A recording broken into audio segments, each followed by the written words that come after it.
These aren't just old photographs, they are windows into a storm. We think we know the names Zapata, Villa, Madero, but the real story is in their eyes. Tonight, we're not just looking at history. We are stepping through the time door to witness the Mexican Revolution as it truly was, alive, in motion, and in color.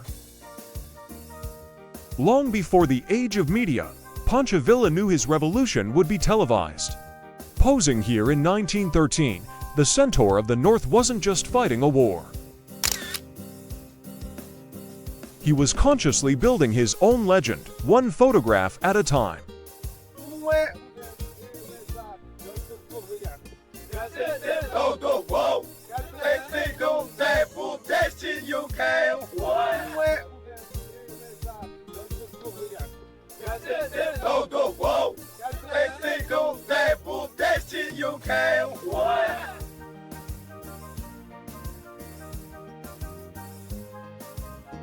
Look into his eyes. While other leaders made speeches, Emiliano Zapata's power was in his presence.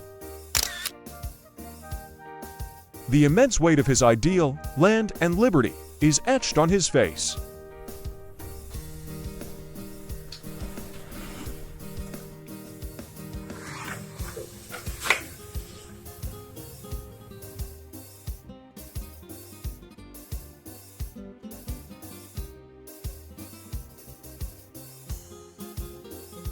For every revolutionary, there was a soldier of the old world. In his immaculate uniform, this federal soldier represents the 30-year dictatorship of Porfirio Diaz, the very system they fought to overthrow.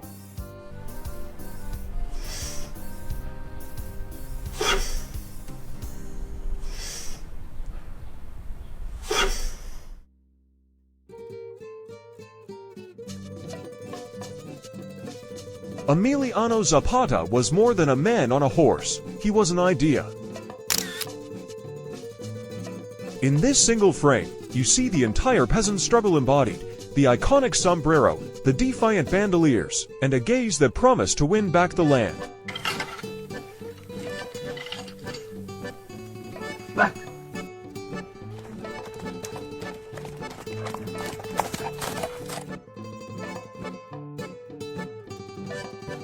The revolutionaries have taken the capital. These aren't professional soldiers, they are farmers and laborers. In their determined faces, you see the pride of common men who have taken back their country, one street at a time.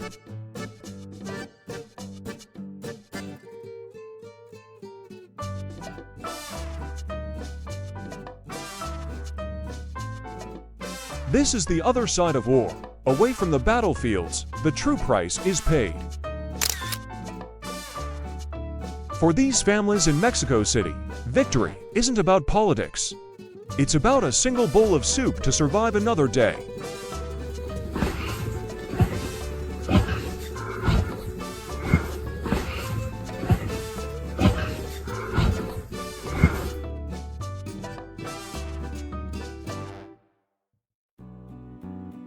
This was the engine of Villa's war machine. The Division of the North, seen here in 1914, was a relentless force of men and horses moving across the desert with one single purpose: victory.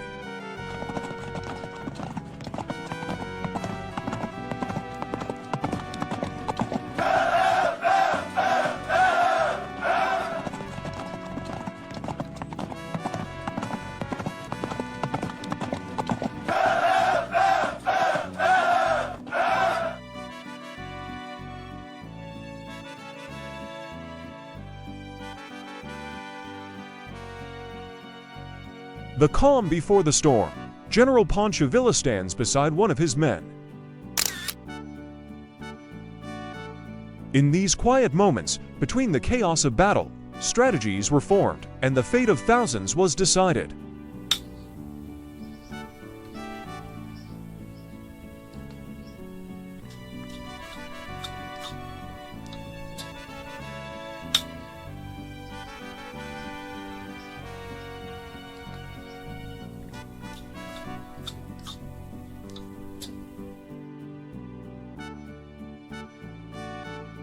Every fire starts with a single spark. This was the man who lit it, Francisco Madero.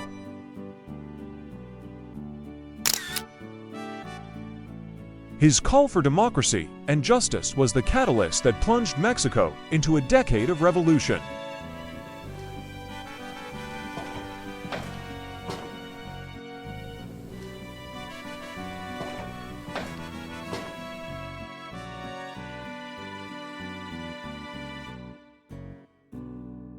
War doesn't just claim soldiers, it claims childhoods. Barefoot on the dry earth, these children grew up in a world where the sounds of games were replaced by the sounds of conflict.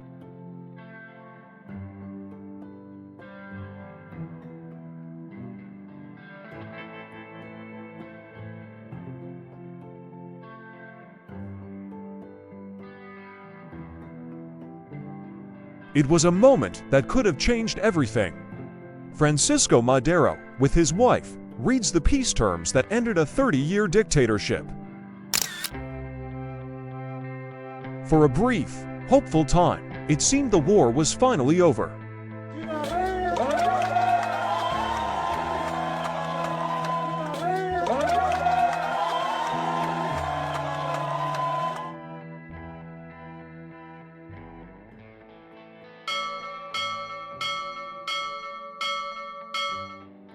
Victory came at a cost. General Obregón lost his arm in the fighting. But for him, it was never a symbol of loss. It was proof of his commitment, worn like a badge of honor.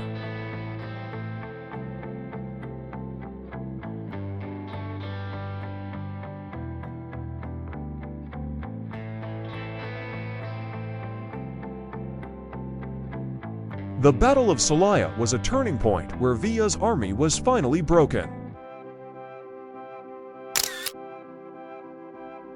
Here, in 1916, the victor, General Álvaro Obregón, receives a medal of hero's welcome on the very ground he conquered.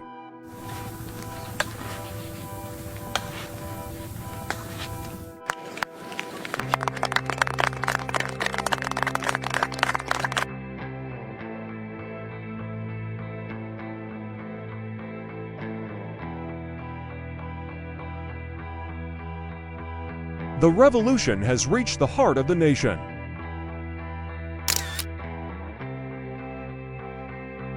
In 1913, the streets of Mexico City traded the sounds of vendors and carriages for the thunder of artillery. The old world was officially coming to an end.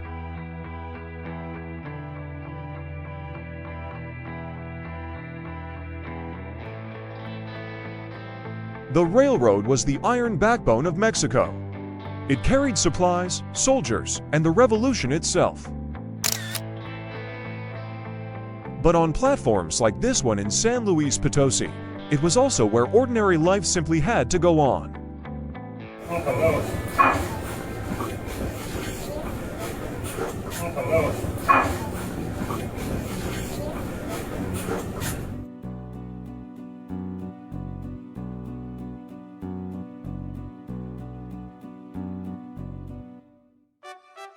They called him the Attila of the South, but to the people, Emiliano Zapata was a savior.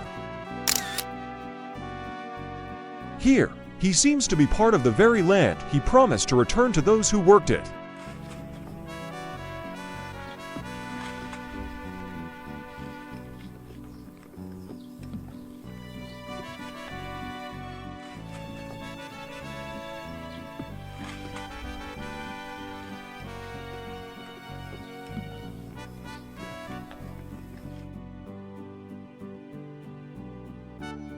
Behind every public legend is a private life.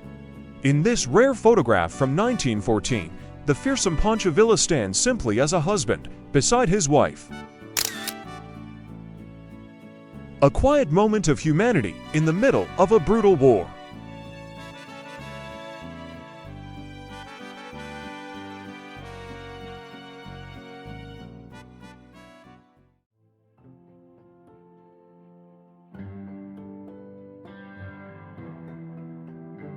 It's an image straight out of the Old West, but this is the Mexican desert.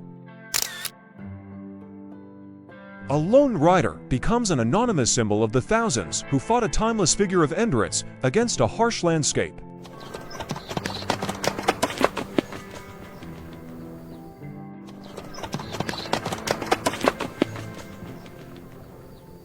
There is more to this story. To continue the journey, subscribe to the Time Door and ring the bell.